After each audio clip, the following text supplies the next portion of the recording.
Sir ఇప్పుడు present కేటీఆర్ని ఏడీ విచారిస్తుంది కదా, ఈ విచారణ అనేది చాలా రోజుల నుంచి జరుగుతుంది. కాకపోతే ఇప్పుడు ఈ కార్ రేస్ కేసులో కేటీఆర్ని అరెస్ట్ చేసే సూచనలు ఏమన్నా ఉన్నాయా సార్ ఈ విచారణ తర్వాత? ఖచ్చితంగా అరెస్ట్ చేస్తారని నేను అనుకుంటున్నా. రోగి కోరుకున్నది పాలే, డాక్టర్ ఇచ్చింది పాలే అన్నట్టుగా వీళ్ళేం కోరుకుంటున్నారో ఆయన అదే కోరుకుంటున్నారు. కేటీఆర్ గారు ఏం కోరుకుంటున్నారంటే పార్టీకి మళ్ళీ బజ్ రావాలంటే ఒక అరెస్ట్ కావాలని కోరుకుంటున్నారు ఆయన. అందులో భాగంగానే నేను అనుకోవడం ఆయన నాట్ టు అరెస్ట్లు ఇట్లాంటివి వేయట్లేదు, ముందస్తు బెయిల్కు ఇట్లాంటివి వేయట్లా, కేసును కొట్టేయమని మాత్రమే అడుగుతున్నారు ఆయన. కేసును ఎలాగూ కొట్టేయరు. అలా కొట్టేనప్పుడు నెక్స్ట్ అడగాల్సింది ఏంటి, నన్ను అరెస్ట్ చేయకుండా మీరు నాకు ముందస్తు బెయిల్ ఇప్పించండి అని అడగాలి. అది కూడా అడగట్లేదు. యాంటిసిపేటర్ బెయిల్ అంటారు కదా, ఆ యాంటిసిపేటర్ బెయిల్ అడగట్లా. సో అడగకపోవడాన్ని మనం ఎట్లా అర్థం చేసుకోవాలి? బహుశా అరెస్ట్ కావాలి అయితేనే ఒక సానుభూతి పవనాలు వీస్తాయని ఆయన భావిస్తూ ఉండొచ్చు. రేవంత్ రెడ్డి గారు కూడా అరెస్ట్ చెయ్యాలన్న ఉద్దేశంతో ఆయన ఉన్నాడు. ఎందుకంటే ఆయన అరెస్ట్ చేశారు, గతంలో జైలు పాలు చేశారు కాబట్టి నేను ఒక్కడనే జైల్లో ఎందుకు ఉండాలి, వీళ్ళు కూడా జైల్లో ఉంటే చెల్లుకు చెల్లు అయిపోతుందని ఆయన అనుకుని ఉండొచ్చు. అయితే ఇక్కడ ఎవరికి లాభిస్తుంది ఈ అరెస్ట్ అంటే, తాత్కాలికంగా కేసీఆర్ బీఆర్ఎస్కి లాభించచ్చేమో కానీ దీర్ఘకాలంలో లాభించే అవకాశం లేదు. ఇంకా చాలా రోజులు ఉన్నాయి ఎన్నికలు. ఇది టూ ఎర్లీ, ఇంకా 3.5 సంవత్సరాలు ఎన్నికలు ఉన్నాయి. ఇప్పుడు అరెస్ట్ చేస్తే ఈ సానుభూతి ఎన్నికల వరకు ఉంటుందా అంటే ఉండదు. కాబట్టి సో ఈయన ప్రస్తుతానికి అరెస్ట్ అయితే పార్టీ చాలా పతనావస్థలో కనపడతా ఉంది, పార్టీలో బజ్ లేదు. అది క్రియేట్ అవ్వాలంటే అరెస్ట్ అవ్వాలనేది ఆయన తాత్కాలికంగా భావిస్తున్నాడు. ఏముందమ్మా, 45.7 కోట్ల రూపాయల ఆ అమౌంటు పక్కదారి పట్టింది, విదేశీ సంస్థలకు చెల్లించారన్నదే చిన్న ఆరోపణ. వాస్తవానికి అసలుకు 1,00,000 కోట్లు, దాదాపు 43,000 కోట్ల రూపాయలు అవినీతికి పాల్పడ్డ జగన్మోహన్ రెడ్డి అనే ఒక వ్యక్తి 10 ఏళ్లుగా బెయిల్ మీదే ఉన్నాడు. మన చట్టం, న్యాయం, వ్యవస్థలు ఎట్లా పనిచేస్తున్నాయో మీకు అర్థమవుతుంది కదా. 10 ఏళ్లుగా బెయిల్ మీద ఉన్నాడు. 5 ఏళ్ళు ముఖ్యమంత్రి అయ్యాడు ఈ 10 ఏళ్లలో. చూడండి, 43,000 కోట్ల రూపాయలు అక్రమార్జన చేసేవయ్యా నువ్వు అంటే అది నిరూపించి శిక్షణ వేయాల్సింది పోనిచ్చి ఆయన్ని మరొకసారి ముఖ్యమంత్రి అయ్యే అవకాశం కూడా ఈ రాజ్యాంగం ఇచ్చిందంటే మనకి ఇంకెవరికి భయం ఉంటుంది చెప్పండి? ఆఫ్టర్ ఆల్ 45 కోట్లు, 45 కోట్లు కూడా ఆయన కార్ రేసింగ్ సంబంధించి నేనేమనుకుంటానంటే టెక్నికల్లీ ఇది రాంగ్ కావచ్చేమో కానీ కొన్ని సందర్భాల్లో రాష్ట్ర ప్రైడ్ని చూపించుకోవాలంటే ఇలాంటివి కావాలనిపిస్తుంది. కాకపోతే దాన్ని టెక్నికల్గా కూడా చేసుకునే అవకాశం ఉంది. అలా చేసుకోకుండా అతి ఆత్మవిశ్వాసానికి వెళ్ళి ఏముంది, క్యాబినెట్లో పెడితే క్యాబినెట్ ఆమోదించదా, ఆర్బీఐకి చెప్తే ఆర్బీఐ ఓకే అందా, విదేశీ సంస్థలతో ఒప్పందం కుదుర్చుకొని వాళ్ళకి డబ్బులు ట్రాన్స్ఫర్ చేసేటప్పుడు నిబంధనలు ఉంటాయి, వాటికి అనుగుణంగా చేసుకోవాలి మనం. వాటికి అనుగుణంగా చేసుకున్నప్పుడు ఇలాంటి సమస్యలు వస్తాయి. టెక్నికల్గా ఆ 45 కోట్ల రూపాయలు ఆయన తినేసాడనో, లేకపోతే ఆ 45 కోట్ల రూపాయలు కేటీఆర్ లేకపోతే కేసీఆర్కి 45 కోట్ల రూపాయలు పెద్ద లెక్కనా కాదు కదా. సో ఆ 45 కోట్ల కక్కుర్తి పడతారా? పడరు. వాళ్ళ మీద చాలా వేల కోట్ల రూపాయల అవినీతి ఆరోపణలు ఉన్నాయి, అది వేరే కథ. కానీ ఈ 45 కోట్ల రూపాయల విషయంలో మాత్రమే టెక్నికల్గా దొరికారు కాబట్టి దాని మీద ఆయన కేసు బనాయించాడు.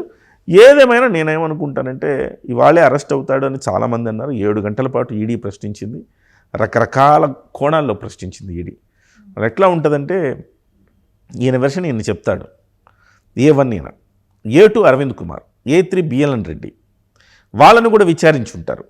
వాళ్ళు కొన్ని విషయాలు చెప్పుంటారు, ఆ విషయాలు ఈయన దగ్గర పెట్టి ఈ కన్ఫ్యూజ్ చేసి అసలు విషయాలు రాబట్టాలనేదే విచారణలో చాలా కీలకమైన అంశం. అది 7 గంటల పాటు ఏం విచారిస్తారంటే 7 గంటల పాటు కంటిన్యూస్గా క్వశ్చన్స్ వేయరు. సహజంగా కూర్చోబెడతారు, కాసేపు తర్వాత ఒక అధికారి వస్తాడు మాట్లాడతారు, మళ్ళీ కాసేపు తర్వాత ఇంకో అధికారి వస్తాడు మాట్లాడతారు, మళ్ళీ కాసేపు రెస్ట్ ఇస్తారు, మళ్ళీ ఒక భోజనం పెడతారు, టిఫిన్ ఇస్తారు, టీ ఇస్తారు, అన్నీ ఇస్తూ ఉంటారు, మధ్యలో వస్తూ ఉంటాయి. 7 గంటల పాటు వాళ్ళ సహనాన్ని కూడా పరీక్షిస్తుంది. అదొక వెర్షన్, అదొక స్టైల్ ఆఫ్ ఇన్వెస్టిగేషన్ అనమాట. 7 గంటల పాటు విచారించిన తర్వాత వాళ్ళు కొన్ని అంశాలు తీసుకున్నారు, నోట్ చేసుకున్నారు, పంపించేశారు ఇవాళ. కానీ బహుశా నేను అనుకోవడం ఇప్పుడు ఈడీ పంపించేసింది, కానీ తర్వాత ఏసీబీ కేసు ఇది. ఏసీబీ కనుక రేపు మళ్ళీ విచారణకు పిలిస్తే కనుక అరెస్ట్ చేస్తారనుకుంటున్నా.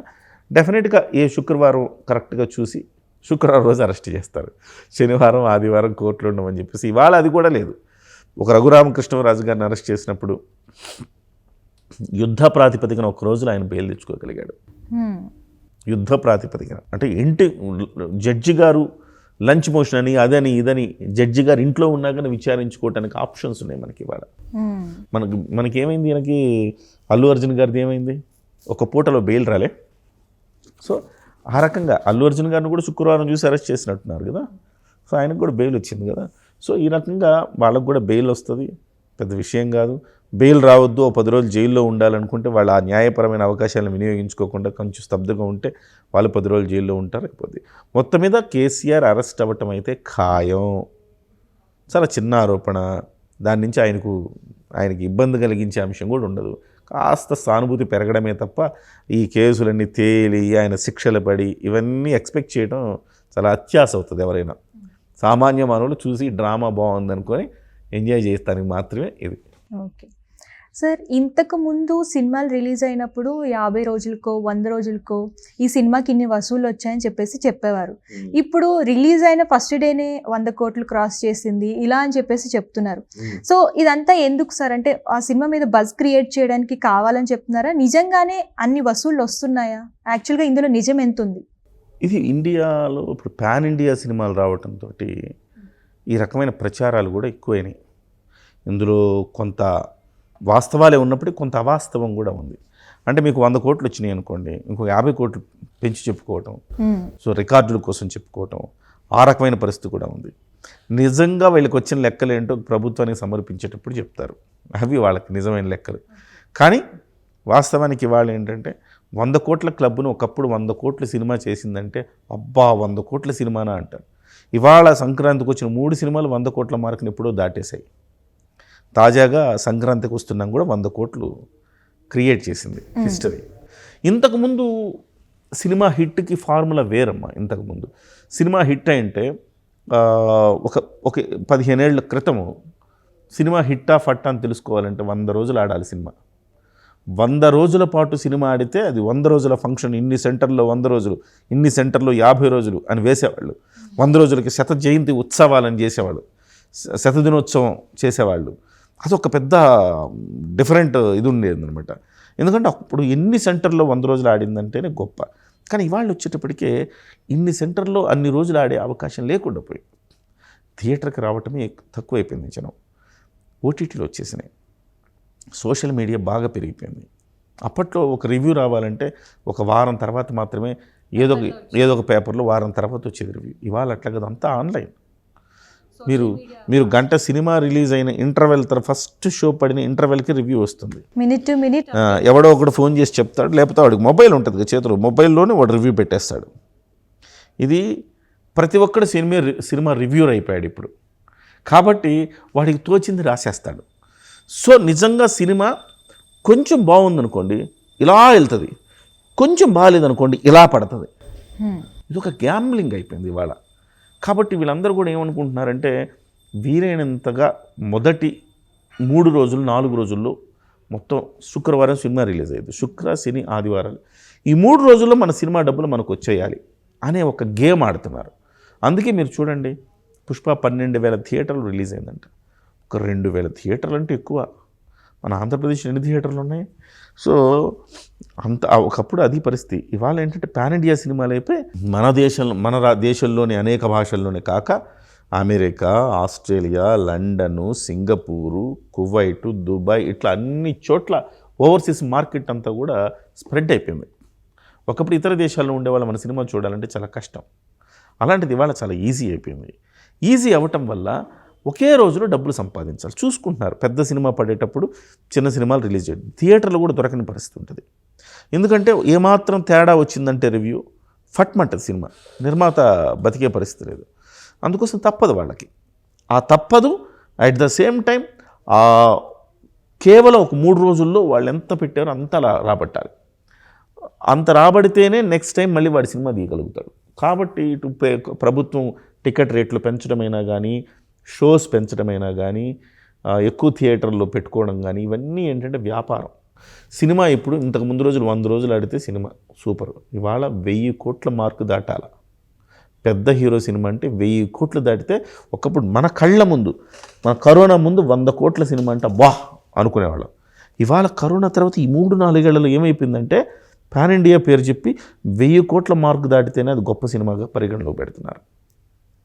ఇవాళ పుష్ప 2 ఆ 1000 కోట్ల మార్కును దాటింది. వాళ్ళు 2000 కోట్లు అట్లా చెప్పుకుంటారు కానీ బట్ 1000 కోట్లు అయితే దాటింది ఈజీగానే.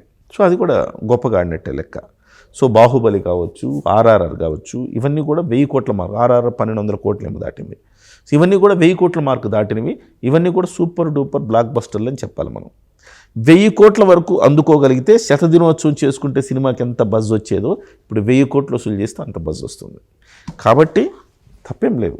ఇవాళ వాళ్ళు కూడా ఇంకా పెంచుకొని చేసుకుని మార్కెటింగ్ స్ట్రాటజీ అమ్మ. మనం ఏమంటాం చెప్పు, మార్కెటింగ్ స్ట్రాటజీ అది. ఇంత వసూలు చేసామని చెప్తే చివరికి మనం వెళ్ళి చూస్తాము ఆ సినిమా అంత బాగుందా అని చూస్తామని సక్సెస్ మీట్లు కానివ్వండి, ఇవన్నీ కూడా మార్కెటింగ్ టెక్నిక్స్లో భాగమే. తప్పదు వాళ్ళకి ఇప్పుడున్న సిచ్యువేషన్లో ఈ సోషల్ మీడియా ఇంతలా విస్తరించిన వేళ వాళ్ళ మార్కెటింగ్ స్ట్రాటజీలు వాళ్ళు ఉపయోగించుకోవాలి. సార్ మీ సమయాన్ని వెచ్చించి మా వ్యూస్కి మంచి ఇన్ఫర్మేషన్ ఇచ్చినందుకు థ్యాంక్ యూ సార్. వెల్కమ్.